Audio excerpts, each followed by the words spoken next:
Good evening, ladies and gentlemen. Welcome to the national headquarters of the Theosophical Society in America. My name is John Chianchosi. I'm the Director of Public Programs here. At this time, I request that you silence your cell phones and other noise-making devices. This evening's lecture is being streamed live, and so I also welcome friends watching through the internet. The Theosophical Society promotes study, meditation, and service. We encourage open-minded inquiry into the world religions, philosophy, science, and the arts. And we have a deep respect for the unity of all life. Our goal is to help people explore the spiritual path so as to arrive at a deeper understanding regarding the wisdom of the ages. Furthermore, we feel that this wisdom is not limited to any one tradition, and thus we offer programs from all traditions. This is probably the end of our spring-summer, yes, it's the end of our spring-summer regular season, although summer is just starting. We have a bit of a hiatus during the month of July because we have our Summer National Convention here, which is one of our biggest gatherings. But our regular programming will begin again in the fall, and our new program catalog will be coming out at the end of July, and you can pick one of those up. But you can find these programs also listed on our website. And there you can see all the programs that will be offered during the rest of this year, and you can register for any of those that are appealing to you. This evening I'm very pleased to be able to introduce Dr. Jagdish Davé. He was here once before, last year around this time, and I was not present, so I missed his talk on that occasion. And so I'm happy to be here this evening, as I am sure you are too. Dr. Davé has a rich educational, experiential, and professional background in Eastern and Western cultures. In recent years, his focus has been on holistic health, stress management, mindfulness parenting, and multicultural wellness conferences and workshops. He is an active consultant, counselor, and educator at Desert Garden Montessori School in Phoenix, Arizona. So we are happy that he's visiting us in Chicago. Tonight he will speak on cultivating happy and peaceful relationships. Please join me in welcoming Dr. Jagdish Davé.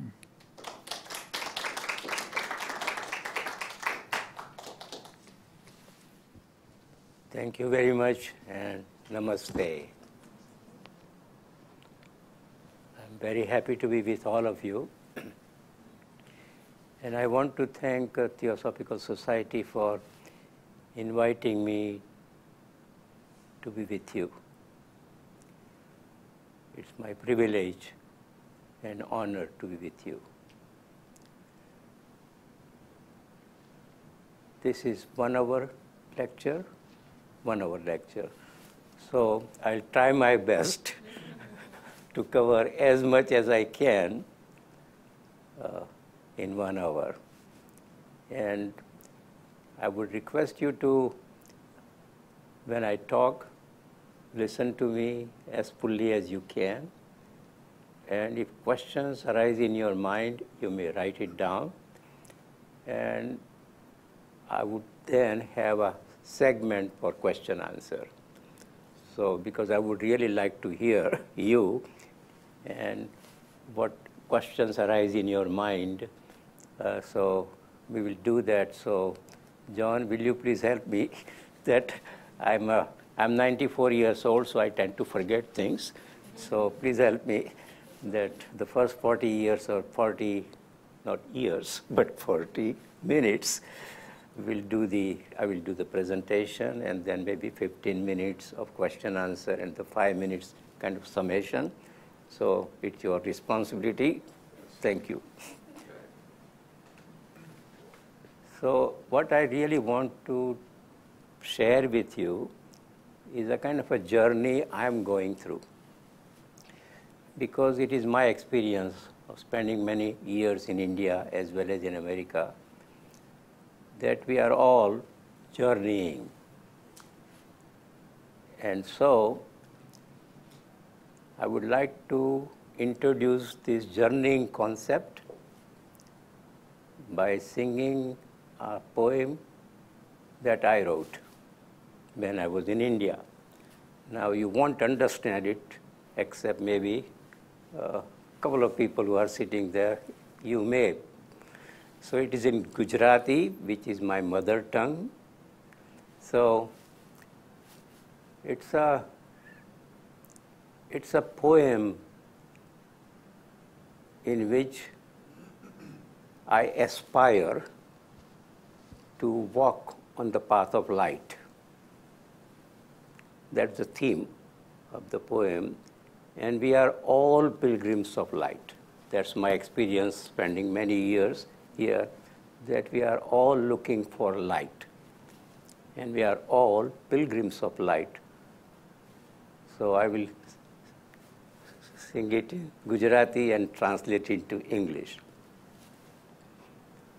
तेज पंथना यात्री अमे तेज पंथना यात्री तेज पंथना यात्री अमे तेज पंथना यात्री प्रभातनी कोमलयंगुलिये उरतंत्री जंकारी प्रभातनी कोमल अंगुलिये उरतंत्री जंकारी नवल रागने नवल राहने उज्ज्वलताना प्रार्थी तेज पंथना यात्री अमे तेज पंथना यात्री सूर्य चंद्रने गगन रश्मिनी तेजलधाराजीली धरतीनी धूलीना कण कण घुमनारा यज्ञयात्री तेज पंथना यात्री अमे तेज पंथना यात्री. We all are pilgrims of light. In the morning, before the sun rises, the soft fingers touch the string of my heart. And it creates new sounds, showing me the path to walk on, the new path, the path of light. We are all pilgrims of light.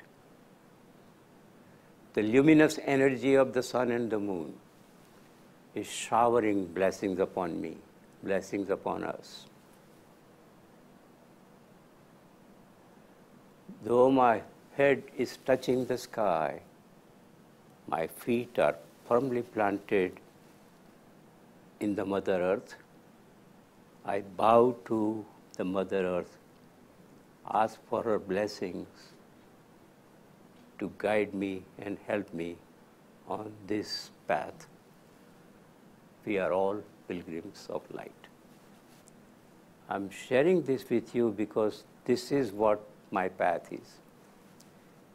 1959, I came to America, and I was teaching in a teacher's college, secondary education teachers. And I came on Fulbright scholarship program. That's the only way I could come. I was too poor to come to America. And the principal of the college asked me, will you please write the college anthem? So I meditated, sat quietly, and the words came to me. These are the words that I wrote in 1959. Every time when I go to India, that's where I studied also. I visit my alma mater.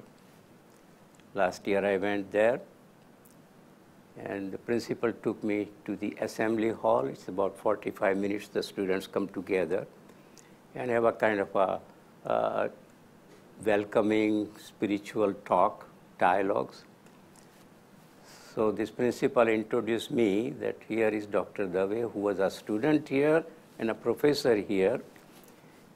And to my great surprise, they sang this song. Tej Panthana Yatri, Ame Tej Panthana Yatri. And the principal said, every time, every morning, we sing this song since 1959. So this is very important what I'm sharing with you, that when something comes from the heart, this is the heart language.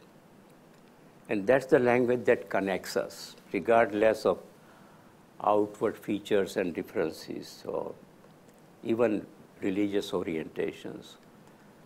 So this is my way of remaining connected with the college where I studied, got my master's degree, and taught. So remaining connected with is very important for all of us, because we are born out of relationship. Before I was born, there was a relationship between my father and mother. And that relationship continued. That laid the foundation for me. And this is an important challenge for all of us to understand relationship, that the foundation of relationship is built in the formative years of our life. I do parenting classes, mindfulness parenting classes, and I keep on saying that when I perform wedding ceremony, and there's a couple sitting right behind you, John, I had performed the wedding ceremony for them 26 years ago. This is a great delight and joyful thing for me. So I said that when you give a birth to the child, please make it sure that you keep this heart open and get connected with the child even before the child comes out of the mother's womb. And we all know that what mother thinks, what she eats, what she drinks, affects the child that has got to come out. So we call it dharma. Dharma means a duty, a responsibility, that when we give birth to a baby, it's our responsibility to make it sure that I take care of myself so I can take care of the baby. Does that make sense? In relationship, it's extremely important.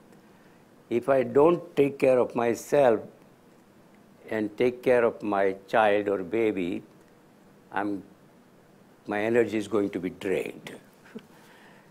And then the person whom I love, I say, oh my goodness, why is this child in my life at this time? Or why is this guy with me at this time? I mean, these kind of thoughts sometimes may go through our mind because we are exhausted and tired. And we are exhausted and tired, our heart gets drained. Our nurturing, nourishing energy gets dried up. So this is one thing, and I am very grateful to my dad for being my teacher. And what he taught me has been all these years with me, though my dad passed away many years ago. And he would get up early in the morning. He was an early riser at 5 o'clock, 5:30. And we will all wake up by listening to his chanting. So there was no alarm. And his chanting was wonderful. So I'm paying my homage to my dad by reciting that chanting that I chant every morning. It's in Sanskrit, another language, ancient language. So I say it in Sanskrit and translate into English. Prata smarami rudi samspuritatma tattvam Satchit sukham Suvagatam Satchit sukham. I tend to forget myself now. Excuse me.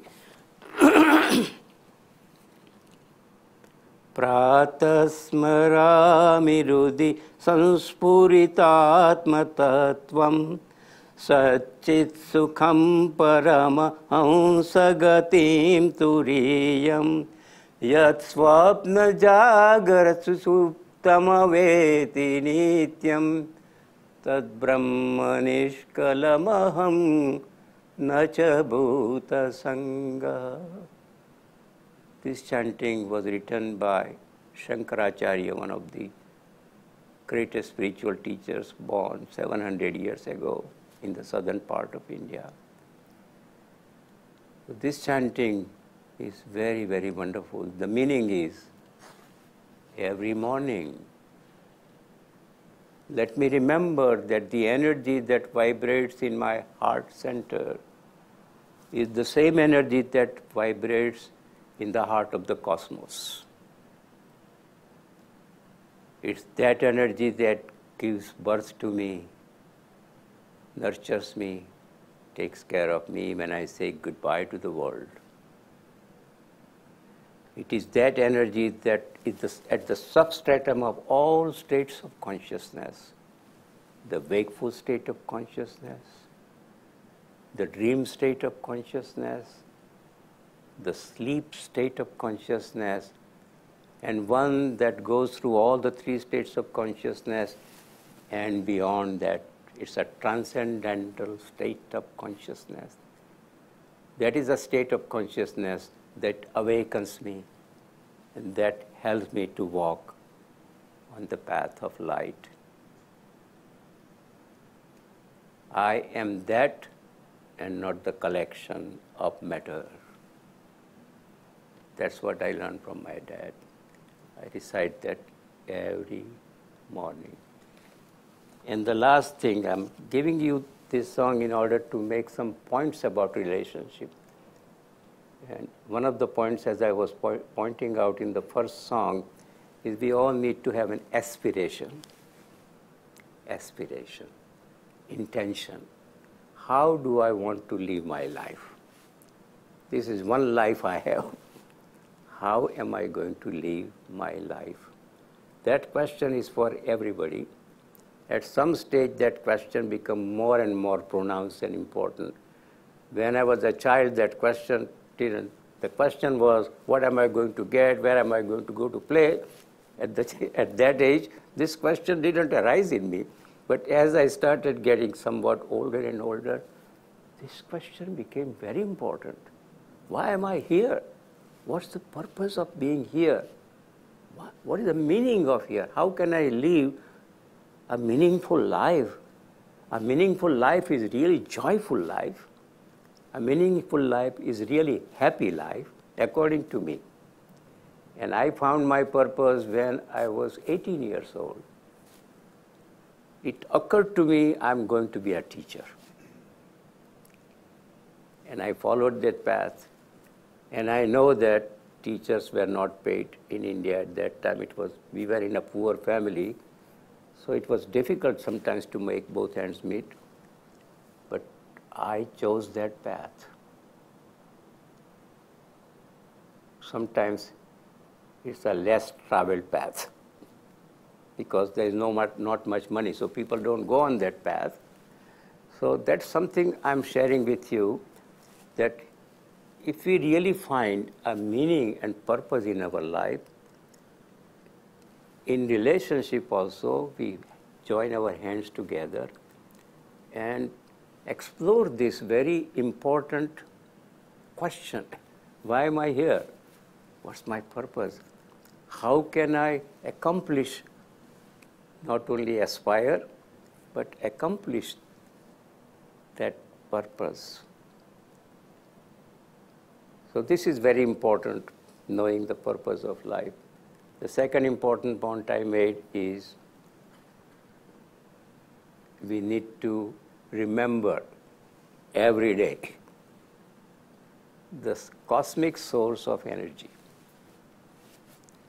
This is my not only belief but conviction that life is everywhere. The same life, birds, trees, flowers, wind, sun, light, there is life. So there is universal light, universal life. So I am the universe and the universe is in me. That's one of the lessons that I learned as I was a child. It said, apparently it looks different, but essentially there is a stream of oneness flowing through the life. So that was another lesson. That means really deep connectedness. So I used to tease my wife also. She passed away 8 years ago, but I used to tease her. And I said, I am you, and my name is Vandila. And she would laugh, and she said, you want me to say my name is Jagdish?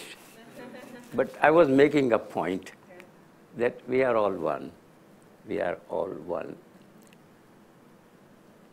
And I remember when I was teaching in India in a college, I took my students to an exhibition. And the theme of the exhibition, Family of Life. I mean, really like that title, Family of Life.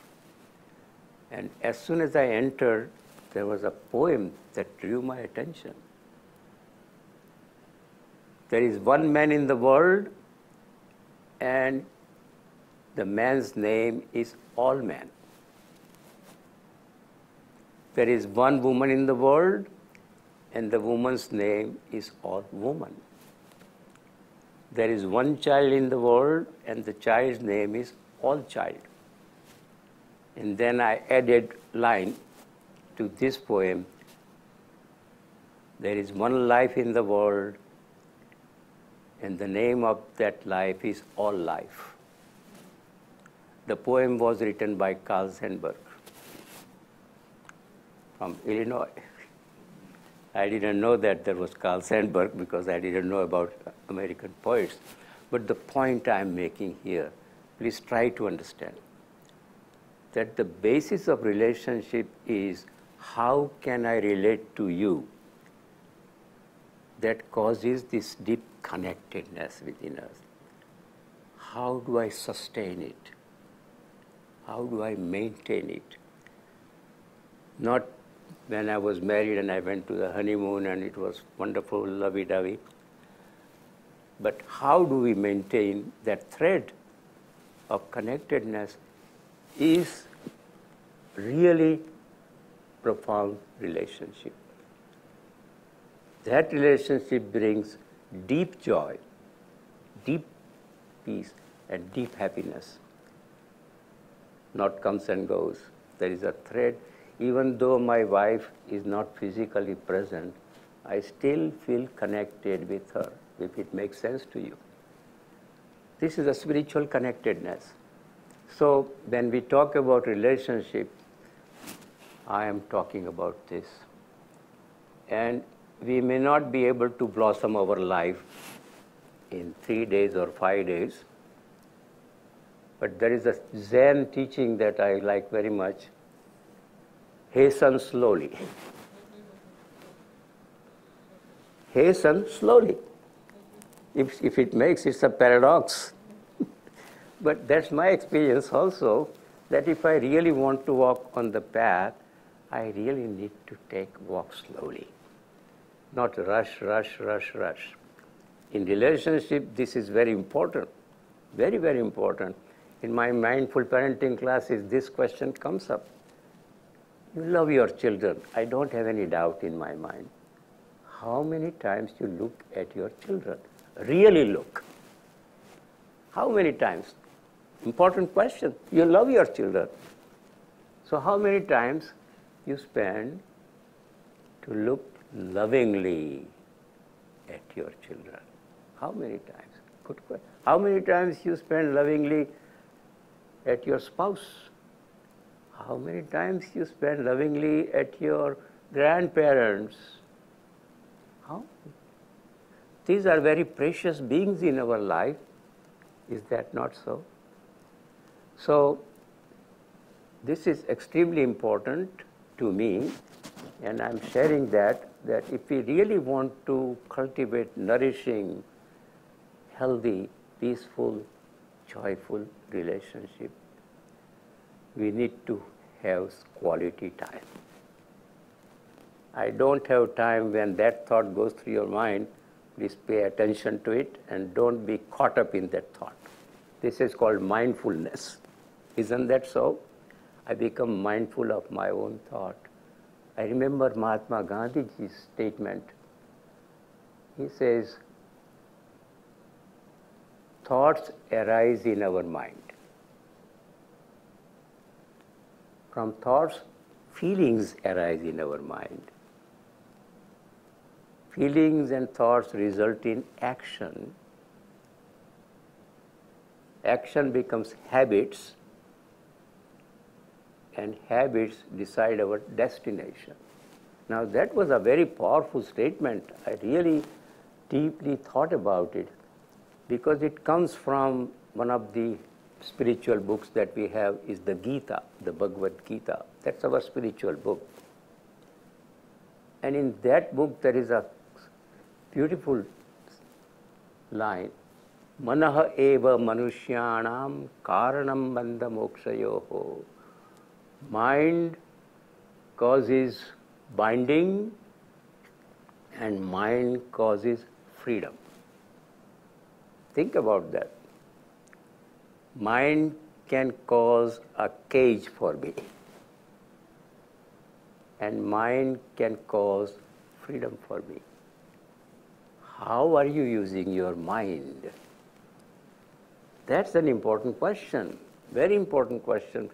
In our language, when we say the word mind, we also mean heart. It's not mind and heart, mind and heart. So it is very important how do I keep my mind awakened and opened and remain mindful. What thoughts go through my mind in my relationship? What thoughts go through my mind? Very important for me to be mindful of my own mind, mindful of my own thoughts. And if a thought comes to my mind which is negative, critical, judgmental, I become aware of it and gently drop it. Because if I don't do, they will build a nest in my mind, in my life. And that nest will be very heavy, noisy nest. So this is very important in building up relationship is remain mindful of the thoughts, and remain mindful of your feelings, because we are human beings and sometimes we get frustrated, right? We get upset. That's just being human. Or sad, or we suffer, suffering thoughts, suffering feelings, because we are human. But the being part of the human is very important. That being part I call the wise voice in me, within me. The inner voice which is wise. It is a wise voice that is within me. The wise voice I can listen only when I am quiet. How can I listen to my own voice if I am not quiet? Does that make sense? How can I listen to you if I am not quiet? In relationship, this is very important. We do communicate with each other. We express our thoughts and feelings and so on and so forth. How am I expressing my thoughts and feelings? Are they building bridges or creating walls? Because walls divide us. I'm talking about inner walls and walls of behavior also, that divide us, that create friction, fragmentation in us. So this is very important. I was listening to a wonderful author. He's a neuroscientist, neuropsychologist, and neuroscientist.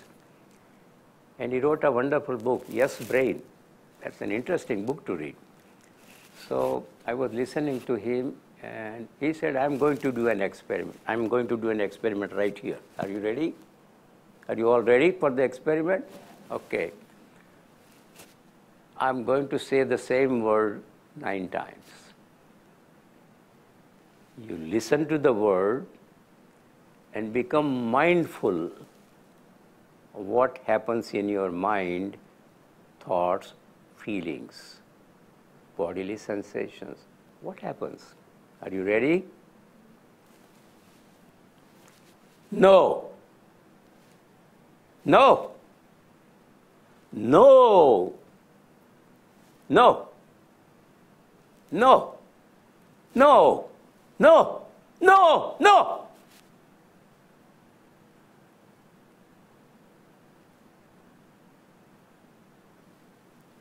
Let me hear you now. What happened in your mind, in your heart, in your body when I said no? Feel free to say that. What happens? Like a shock. Like a shock. It was, and I had my eyes closed. Mm-hmm. Yeah, so it felt like a jolt because it was not what I was expecting. It was not the rhythmic tone that I have been accustomed to so far. So it shocked me. Shock. And then it was just kind of pangs of different vibrations until it got to quiet. Right. So you felt different vibrations, and that makes a lot of sense. We call them vibes. Yes. Anybody else? I felt like a door slamming is what I felt in my head. Yes. A vibration of a door slam. It was a very harsh stoppage. Right. Is what I felt. Right. Anybody else? Feel free to say whatever. Anybody else? Yeah, please. Nervousness and, sorry. I'm sorry, I didn't pay attention to you. I was going to say nervousness and unwilling to concentrate. Yes. John is doing some exercise. Up to that point, I was feeling very relaxed, and then I suddenly felt very uncomfortable. Comfortable, right. So this is the point I'm making, that which words do you use in relationship? Which words are we using? Not only thoughts. Thoughts are expressed, communicated through words, right? What words? I dramatize it a little bit, but examine your own self and inquire. Ask questions to your own self. What words do I use when, under what conditions, I can change those conditions.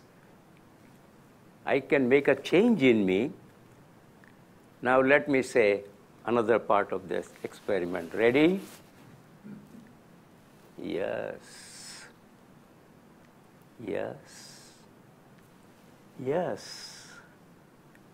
Yes. Yes. Yes. Yes. Yes.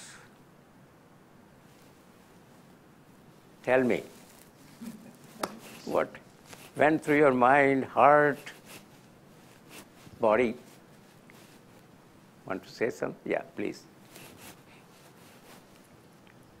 I felt a sense of flow when you said that. Like there's a sense of flow. Yes. That's what. Thank you. It seems like the trailing S's Yeah. started to connect and then get longer towards the end. Right. Anybody else? So the point I'm making, and I'm pretty sure you got the point, that what thoughts go through my mind, what emotions go through my heart, how do we communicate, how do I express? Because communication, empathic communication, compassionate communication, loving communication enriches, makes our relationship peaceful and happy. Does that make sense? These are all simple things, very simple. The most important thing is to practice. In Patanjali's Yoga Sutra, which is ancient book of yoga, 3,000 years old, and in that book, Patanjali writes about the yogas, 8 limbs of yoga. It's a wonderful way of learning about yoga, not physical yoga. And he says, Nirantara Abhyasa. He said, if you really want to learn and move your plane, life on your higher plane, and want to a stage of enlightenment, I'm teaching you. He was a teacher. He said, I'm teaching you. And you are understanding that, but you need to practice consistently and regularly. That's my request to you. That you may find something very interesting. This is a work lecture, tomorrow, Saturday's workshop, and you may learn something in the workshop. And it feels right. I'm pretty sure you feel that. It feels right. The challenge for all of us is how do we consistently remain connected with that? Consistently, not only on Sunday or Friday. Consistently. Does that make sense? So Patanjali advised long time ago, Nirantara Abhyasa, consistent practice. The next thing, the next idea I want to present again by a poem that my father used to sing. My father was a great teacher and he had a wonderful voice, much better than my voice. So, Utha Jaga Musafir in Hindi. So 3 languages, Sanskrit, Gujarati and Hindi. And English, of course. Utha Jaga Musafir Pora Baji. अब रैन कहाँ तक सोवत है, जो सोवत है वो खोवत है, जो जागत है वो पावत है. उठ जाग मुसाफिर बोर भई. O traveler, wake up. The night is gone and the morning sun is shining. Are you still sleeping? Do you know that if you sleep, you lose something which is very precious? And you know, when you wake up and remain awake, you get the precious gifts. I used to listen to that song. You see, the seeds are planted in childhood. And this is wonderful. So, in relationship, which I consider spiritual relationship, there is physical, mental, emotional, but higher level is spiritual relationship, according to me, where we really feel one. So, the whole idea of awakening. In the Gita, the book I had mentioned, a similar beautiful passage. Ya nisha sarva bhutanam tasyam jagrati sanyami yasyam jagrati bhutani sa nisha pashyato munehe. The yogi, the muni, the one who meditates, cultivates that inner peace, remains awake when everybody is sleeping. He sleeps when everybody is awake. It's a metaphor, but we know what we mean by sleeping. You know, remaining sleeping, not opening my eyes, not opening my inner eyes or eyes of the heart. So this is another lesson I learned, and the awakening is every day, right? Every day awakening. So the morning chant I was doing is connected with this awakening, because when I am awake, I can really see the light. When I am awake, I can see the light. And that light is the light that guides me. So this is another important point I am making. Then, I have made a note of it so I don't forget. The next one is on mindfulness. So, when I came to America, at that time the word mindfulness was not that much popular. People probably didn't know what mindfulness means. I mean, everybody has own definition of mindfulness. Now, mindfulness has a very special meaning. It comes from the Buddhist tradition. And mindfulness, as I understand, is paying attention to, without judging, in a compassionate, friendly way, to what is happening in you and around you. In other words, being fully present. Now, the question that I ask all of you, are you here? Are you fully present? That's an important question.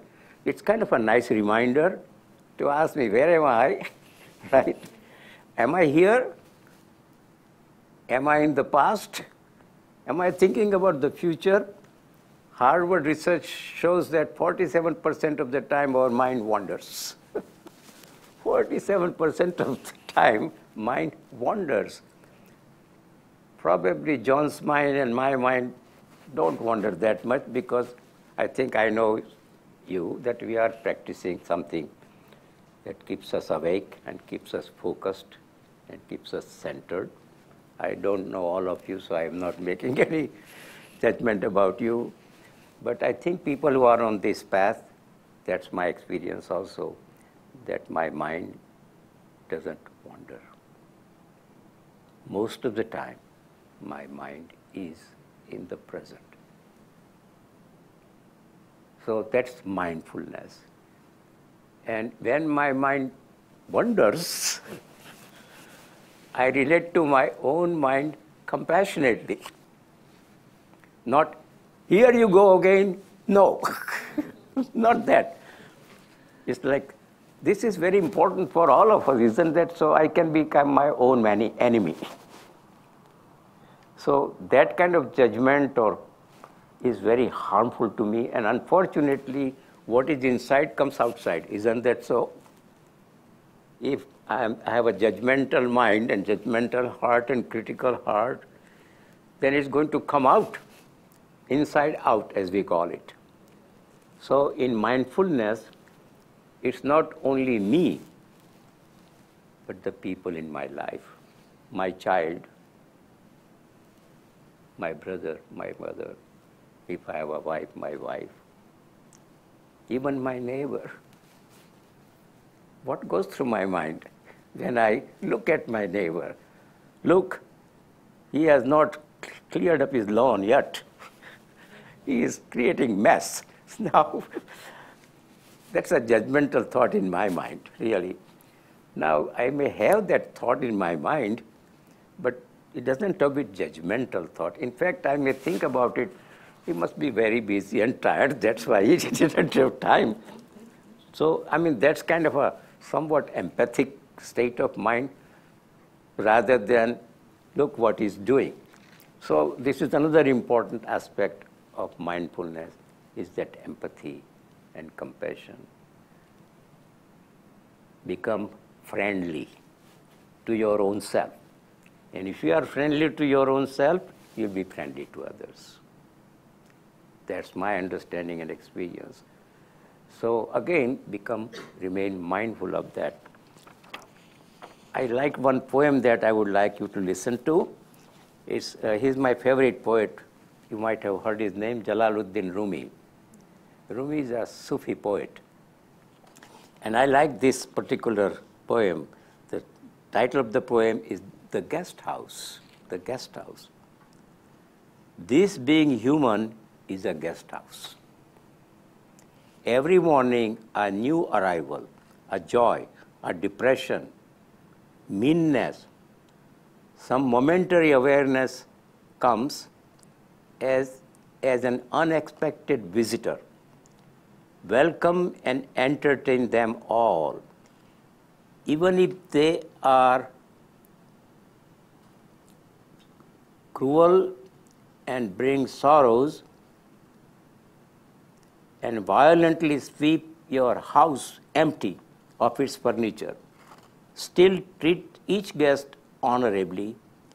He may be cleaning you out for some new delight. Be grateful for whatever comes, because each has been sent as a guide from beyond. I really like this poem. It applies to us, really. So this is my understanding, that if we just pay attention to our mind, and all kinds of guests come, don't they? Some angry guests, some mean guests, some guests who want to possess me or possess my things, and some guests who are just wonderful and they are delightful. And what Sufi is saying is mindfulness, really, that whatever guest arise in your mind, befriend them. Befriend them. If you have heard about it or read about loving kindness meditation, that's kind of a Buddhist meditation, loving kindness meditation. You become loving and kindful, of course, first to yourself, otherwise how can you be loving and kindness? But then to your family members, and the circle expands, even to those people, those guests who come to you and rob you. Even those. You may not get along with everybody. Now, this is really a higher state of consciousness. And we all cultivate that higher state of consciousness in relationship.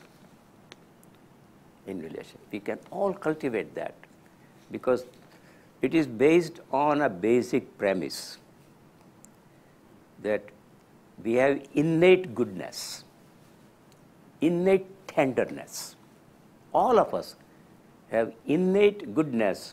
Now, philosophers have different opinions and say, well, our mind is like a clean slate, or our mind is mean, we are born mean, we are born evil, and so on and so forth.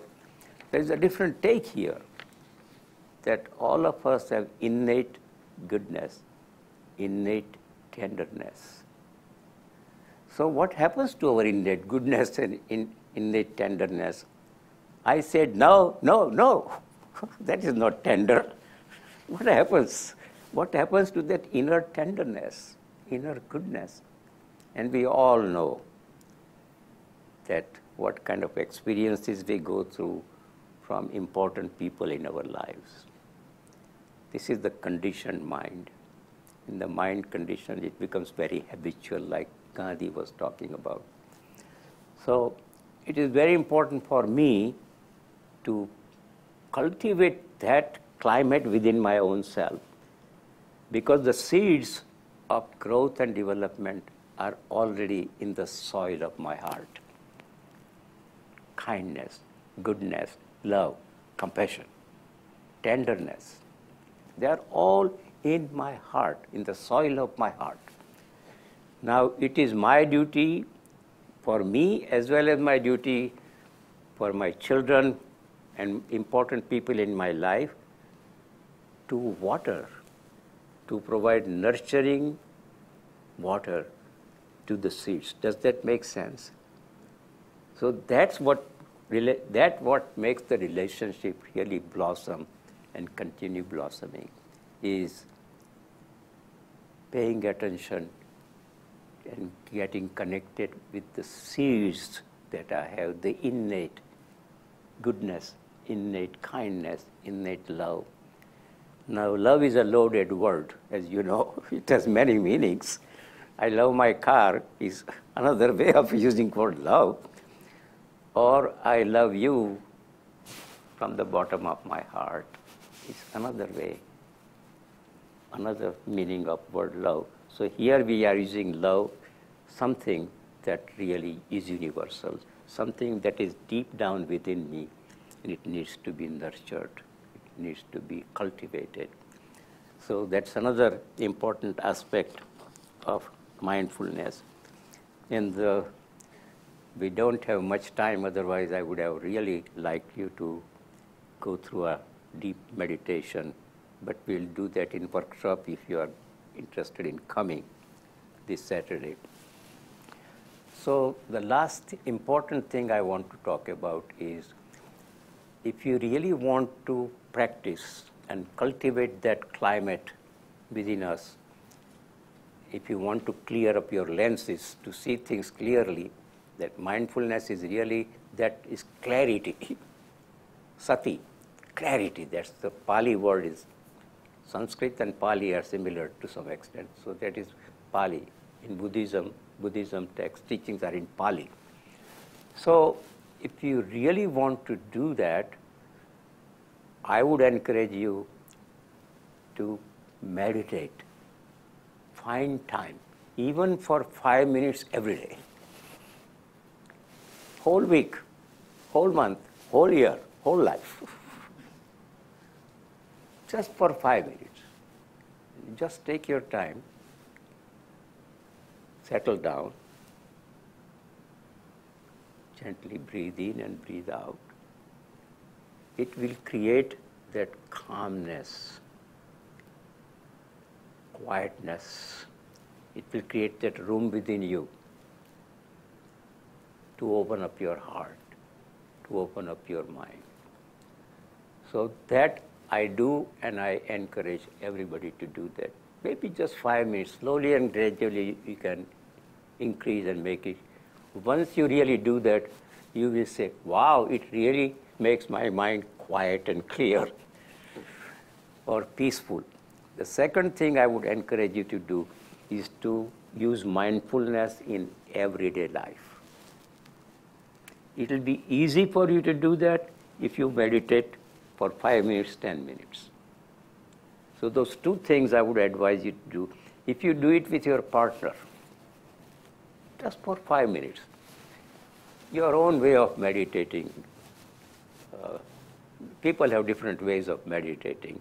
The one that I like, I call mindfulness meditation, that we will do in the workshop. But it is very important for me to pay attention to my whole being, the physical, mental, emotional, relational, and spiritual. that is what enriches relationship. I didn't give you time to ask questions. That's all right? Yeah. So if you have any questions or comments, feel free to do that. Thank you, Jagdish. Please just raise your hand, and I'd like to record the question, so I'll bring the microphone to you. Either questions or comments.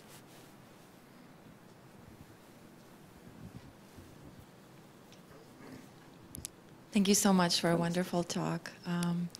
What would be your practical advice to being not judgmental to someone who is very judgmental, and it's always around in someone's lives, and there's no way you can escape it, like if it's your family member? I couldn't hear you well. Would you say it, John? What is your advice to how to be non-judgmental towards somebody in your life who is always judgmental? Oh, I see. So you are stuck with somebody.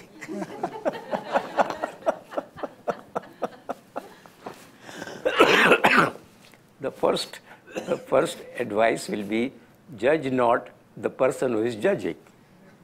That's the first thing, because otherwise there'll be more judging, and so that's the first thing I would do. Judge not the other person who is judging. The second thing I do, because sometimes we have a dialogue or debate about what is happening in our country at this time. So that happens. But I may judge, or the other person may judge and say, oh, he's such a great, I'm not saying president here, but person, right? Or some say, oh, he's so lousy, and so on and so forth. Now, we may have two different positions which results in judgmental fight. So my take on that is, when a judgmental thought goes through my mind, I become mindful of it. And I say words that are not critical and judgmental. For example, you have an example of a? So, for example, I'll just come up with my own experience. So, for example, I go to the class. My daughter has Montessori School, so I teach peace education in that school. So I go to the class, and one child, is very angry, and, children do that, they fight. And so I don't want to see your face. And so he had made a heavy judgment, you are ugly, and so on and so forth. So I bring both of them together, and I said, the boy who was judged by the other boy, I said, when he used those words to you, how did you feel inside yourself? The first thing is feeling, not thoughts, feeling. I was really angry when he judged me. So you need to be very authentic. And so if I were you, I role play, and I said, John, sorry, not this John. John, when you use those words, judgmental words, I got very angry.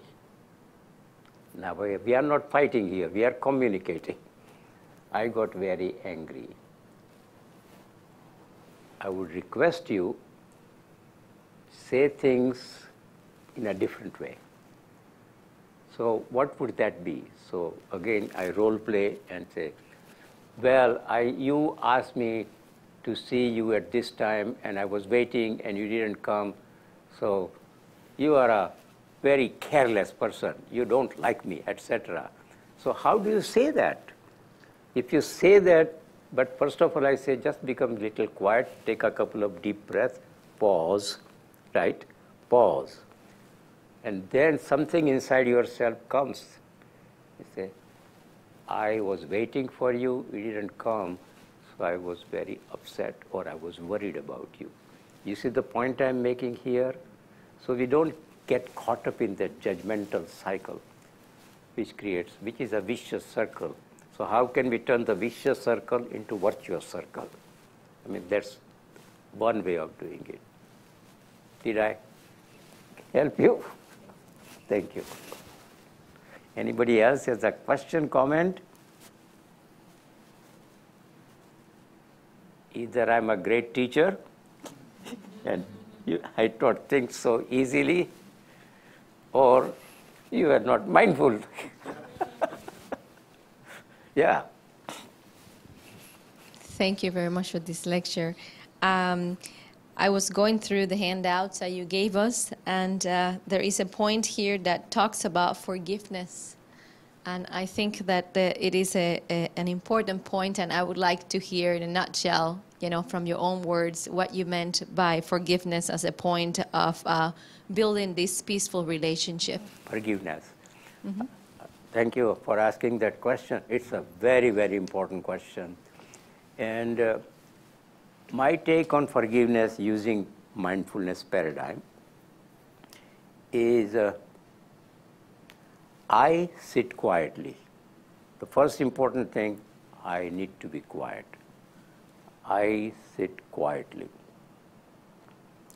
And let that behavior, thought, oh, somebody hurt me, right? Somebody put me down. Let that thought in. First of all, let in. Second, let be. Let it stay. And the third is let go. 3 L's. It's very important for me to let that come in me. So, for example, you have hurt me, as an example. So, you are my friend, and I want to maintain relationship with you. So, I don't want to break that bridge. So, as the first thing I would say, let in. Let the words that you use come to my mind. Let be. Let it stay there for a while. What I'm doing here, I'm really listening to you. What you said, what words you use. I'm paying attention to my feelings also, that when you use those words, I felt hurt. Recognizing, acknowledging my feeling. And then breathe out and let go. Because I don't want to get stuck with those words that you use. I don't want to react to you from the words that you use, otherwise hurt will result in another hurt cycle. I don't want to do that. So let go is very important for my own wellness and peace of mind. Let go. So letting go, but also restore, replace by something. What that would be is important. For example, if you use a hurting word or say something which was very hurtful, in relationship, I would approach you. I will take the step and I said, let me hear you. Now you are not in that state of mind. Let me hear what I did, what you saw in me that made you use those words. I'm trying to understand you, but it requires empathy and compassion for the other person. If the other person didn't matter to me, I may forget. But I'm talking about people who are important people in my life. So forgiving is for my own peace of mind and well-being and wholeness and interpersonal well-being and wholeness for the other person. That's my take.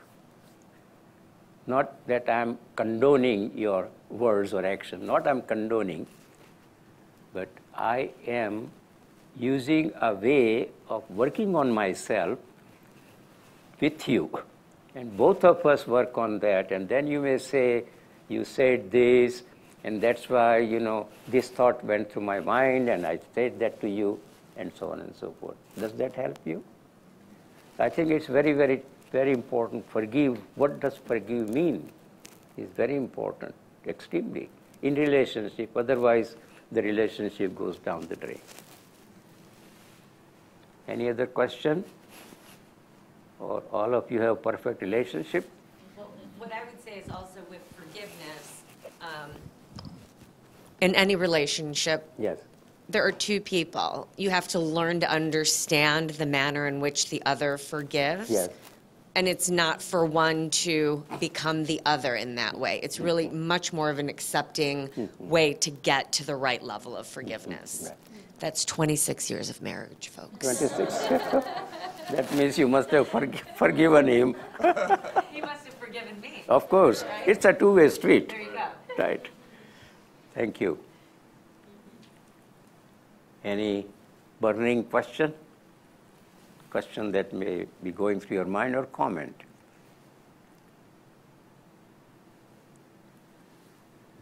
Yeah.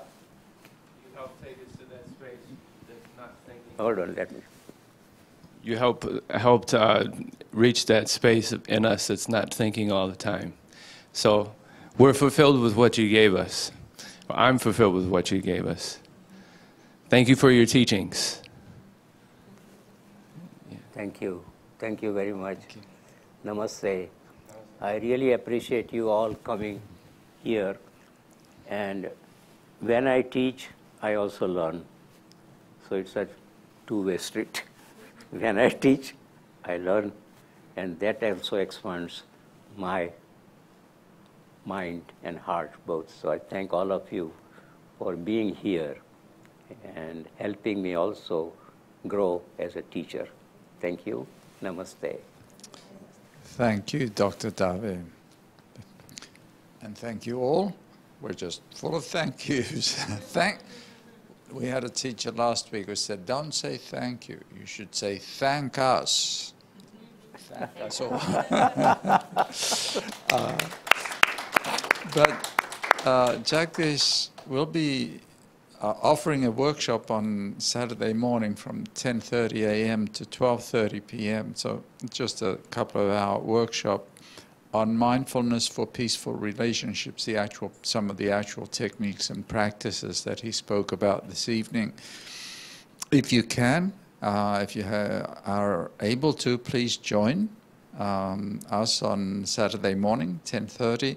And if you are intending to come and join in that workshop, I would really ask that you register on our website, or at least let me know that you're coming, so that we know if we've got a sufficient number of people for us to go ahead with the workshop.